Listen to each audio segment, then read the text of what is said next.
गोविंदा हरि गोविंदा, राधे राधे गोविंदा, गोविंदा हरि गोविंदा, राधे राधे गोविंदा, हरि गोविंदा. आजपासून 5000 वर्षापूर्वी या पृथ्वीवर एक अतिशय अलौकिक अद्भुत घटना घडली. धर्म, न्याय व नीतीसाठी जीवनभर झगडणारी एक उत्कृष्ट प्रतापी व्यक्ती या भारतात जन्मली आणि ती व्यक्ती म्हणजेच भगवान श्रीकृष्ण. हरी गोविंदा. निर्गुण निराकाराने सगुण साकार रूप धारण केले व श्रीकृष्ण नावाने जन्म घेतला. 5000 वर्षापासून श्रीकृष्णाच्या लीलांचे वर्णन सतत चाललेलेच आहे. लोक त्यांचे वर्णन करताना थकतच नाहीत. त्याच्या लीलांचे श्रवण व कीर्तन भारतात सतत होतच आहे. केवळ भावनाप्रधान व सामान्य माणसेच हे करतात असे नाही, तर नारद व शुकदेव यांच्यासारखे महामुनी देखील श्रीकृष्णाच्या लीलांचे वर्णन करताना इतके तल्लीन झालेले आहे की त्यांना दुसऱ्या कुठल्याही गोष्टीची आठवण देखील राहिलेली नव्हती.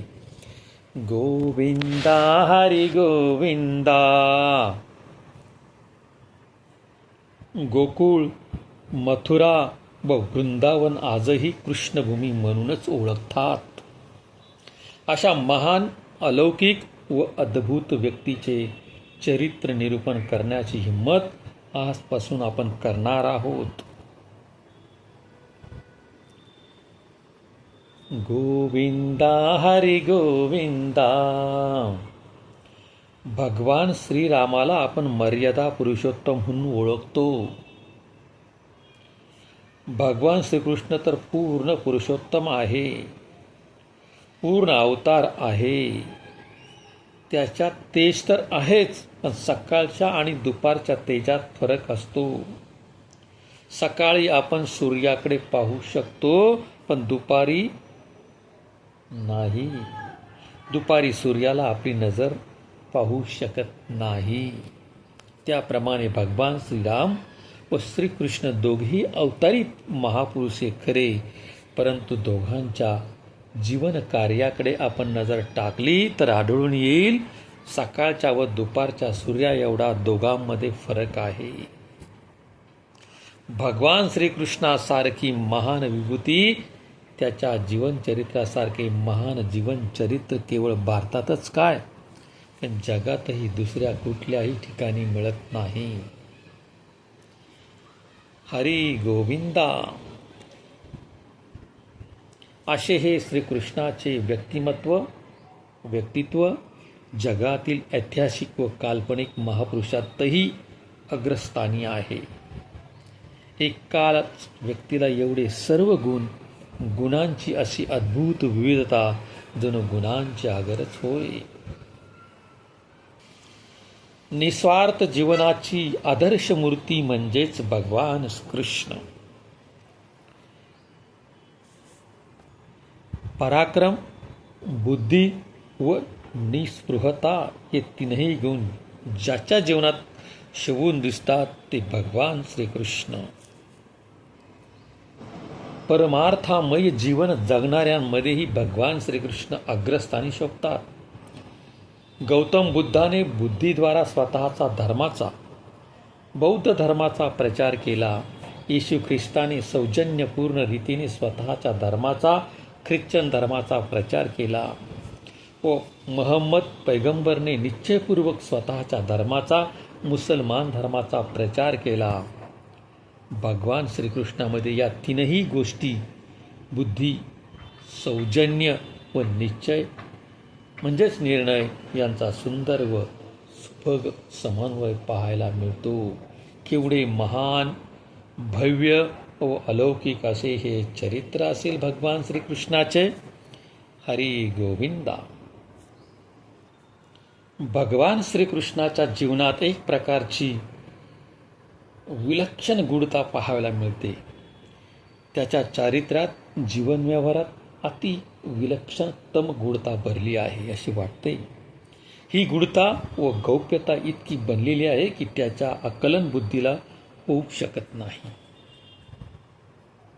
पण थोडा वेळ असल्याने आपण भगवान श्रीकृष्णाच्या जीवनातील गूढतेचे काही दृष्टांत बघूया. जेव्हा व्यासांच्या आश्रमामध्ये अश्वत्थाम्याने उत्तरेच्या गर्भावर ब्रह्मास्त्राचा प्रयोग करण्याचे स्वतःचे मनोगत व्यक्त केले, त्यावेळी श्रीकृष्णाने मी तुझे मनोगत विफल ठरवीन असे सांगितले.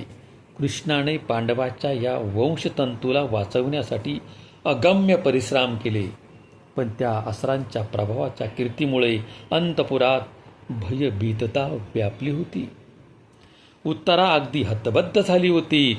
परंतु या आणीबाणीच्या करुण प्रसंगी श्रीकृष्ण त्वरेने एकदम उत्तरेजवळ पोचला आणि तिला त्याने अभयदान दिले. ब्रह्मास्त्राचा प्रहर होताच उत्तरेला सांत्वन देताना हातात पाणी घेऊन राजकारणी लोकांचा गुरु श्रीकृष्ण गंभीर स्वरात प्रतिज्ञा उच्चारतो. श्रीकृष्णाची ही प्रतिज्ञा ध्यानपूर्वक मनन करण्यासारखी आहे. जीवनात कधीही मी खोटं बोललो नाही. अहो, मस्करीमध्येही मी खोटे बोललेलो नाही. युद्धामध्ये रणसंग्रामातून कधीही पळून गेलो नाही. हे जर सत्य असेल तर उत्तरेच्या गर्भातील हा बालक जिवंत राहू दे. हरी गोविंदा. या गंभीर वाणीतील सत्याचा प्रभाव केवढा असेल याची हा प्रसंग ग्वाही देत आहे. निसर्गाच्या नियमांचे उल्लंघन होऊ नये गर्भातच मृत्यूला शरण गेलेला बालक सजीव झाला आहे. अशी ही भगवान श्रीकृष्णाची अद्भुत लीला. गोविंदा हरी गोविंदा. दुसरा प्रसंग पाहूया. जरासंध महान सम्राट होता. तो अतिशय प्रभावशाली व शक्तिमानही होता. त्याच्या सर्व प्रभावाचे मूळ कारण त्याचे दोन महान पराक्रमी सेनापती, एक हंस व दुसरा डिंबक. हे दोघं त्याच्या उजव्या डाव्या हातासारखे होते आणि ते दोघेही सेनापती अथवा त्या दोघांपैकी एक जरी मैदानात असला तरी कोणाची ताकद नव्हती की जरासंधाला हरवू शकेल व दमवू शकेल. असे हे हंस व डिंबक जिवलग मित्र होते.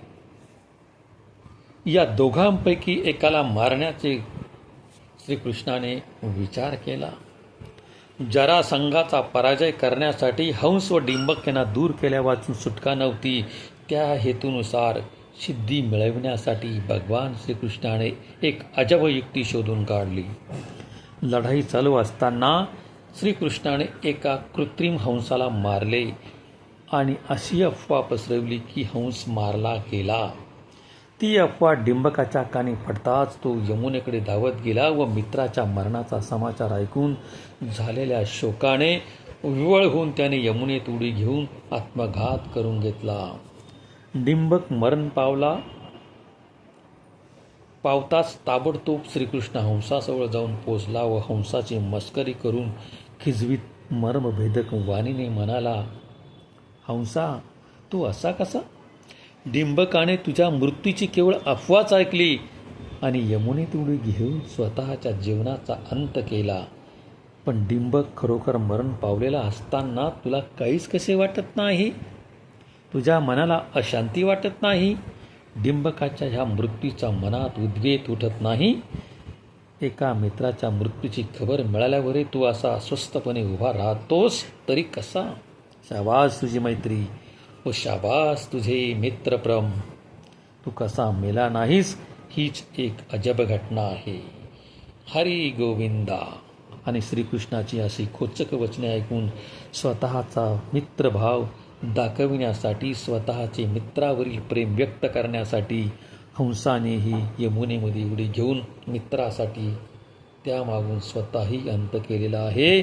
अशा प्रकारे श्रीकृष्णाने जरासंधाचे दोन्ही हात कापले आणि त्याचे बळ खलास करून टाकले होते. हरी गोविंदा.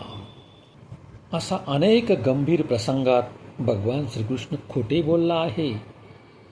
असे बोलताना त्याच्या चेहऱ्यावरील कांतीमध्ये थोडासा लेशमात्र फरक पडलेला नव्हता. स्वतः काही विशेष करीत आहेत असा भावही दिसत नव्हता. श्रीकृष्ण सांगतो, मी रणांगणातून कधी पळून गेलेलो नाही. परंतु जरासंधाच्या 18व्या आक्रमणाच्या वेळी श्रीकृष्ण राजधानी सोडून पळून गेला आहे व कालयवनाने मथुरेवर आक्रमण केले तेव्हा तर शस्त्र उचलल्याशिवाय पळून गेला आहे. शिवाय महाभारतात कृष्ण स्वतःच युधिष्ठिरासमोर कबूल करतो की त्यावेळी मी माझ्या यादव कुटुंबाला घेऊन सौराष्ट्राकडे पळून गेलो होतो. याप्रमाणे व्यावहारिक दृष्टीने कृष्णाची वाणी मिथ्या दिसत असून निसर्गाने अजब जादू करून त्यामध्ये विश्वाच्या सत्याचा केवढा मोठा आविष्कार केलेला आहे. हरी गोविंदा. भगवान श्रीकृष्णाने कशासाठी जन्मधारण केला? धर्म संस्थापनार्थाय संभवामी युगे युगे. महाभारतातील श्रीकृष्ण स्वतःच उंतकाला सांगतो, माझा जन्म धर्माचे रक्षण करण्यासाठीच झालेला आहे. भगवंताच्या जीवनाचा मुख्य हेतू धर्माचे रक्षण करण्याचाच होता. राधे राधे गोविंदा.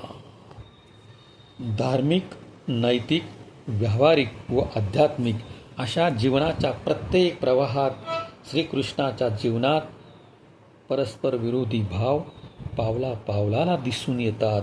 त्याचे जीवन अतिशय गूढ आहे. मानवी देह धारण करणारा, मानवी मर्यादा पाळणारा व मानवी नियमांना मान देणारा श्रीकृष्ण अर्जुनाच्या रथावर बसून छातीवर हात ठेवून बेधडकपणे सांगतो, अहम कृतस्नश्च जगतः प्रवह प्रलय स्तथा. सर्व जगाचे उत्पत्तीचे व प्रलयाचे स्थान मी आहे. मीच देवांचा आदी आहे. मीच बीजप्रद पिता आहे. गीतेतून रोज काही ना काही नवे तत्व मिळतच असते. या गीतेचा संपूर्ण अर्थ अजून कोणी शोधू शकला नाही. गीता मला येते हा वाक्प्रयोग दोषयुक्त आहे, कारण ज्याला गीतेचा संपूर्ण अर्थ समजला अशी व्यक्ती अजून जन्माला आली असेल असे वाटत नाही. हरी गोविंदा. भगवान श्रीकृष्णाचे चारित्र्य कोणत्याही दृष्टीने पहा ते कल्याणप्रदच आहे. श्रीकृष्णाच्या चारित्र्यात वेदव्यासांच्या प्रतिभाशाली लेखणीमुळे मधुरता आलेली आहे. आपण ते मनोहरी मुक्तीचे मार्गदर्शक, अभयप्रद व व्यवहारी मार्ग दाखवणारे चारित्र्य विशिष्ट दृष्टीने वाचूया. आपली संस्कृती आपणास असे सांगत नाही की बुद्धीची दारे बंद करून अशी चरित्रे वाचा. श्रीकृष्णाने अर्जुनाला गीतेचा उपदेश केल्यावर शेवटी विचारले आहे, मी जे मानतो ते तुला सांगितले आहे. आता या बाबतीत तू तुझी बुद्धी वापरून विचार कर व मग ठीक लागेल ते कर. हरी गोविंदा. गोविंदा हरी गोविंदा. राधे राधे गोविंदा. धर्मा सागर धर्मा सागर. कृष्णान वंदे धर्मा सागर. धर्मा सागर धर्मा सागर. कृष्णान वंदे धर्मा सागर. हरी गोविंदा.